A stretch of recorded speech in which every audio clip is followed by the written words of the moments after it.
beraber ne kadar su attığımı ve ne kadar wasabi gücü olduğumu göstereceğim.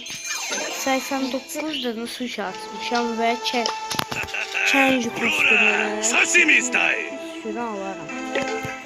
Sonra benim 31 tane sushim var. 31 tane wasabi gücüm var burada. 2 tane de kostümüm var. Tara'nın kostümü. Tara'nın o kostümü. Tara. Gezgin kılıç. Kostümlerini çıkarmışım. Sushi'ne. Ama biz bakalım kabineye çünkü çok geç kapılır.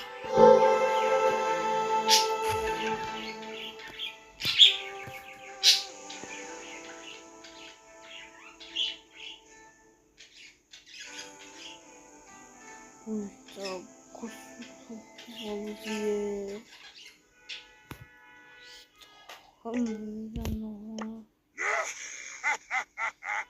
Ben hipersans formunda ben olur.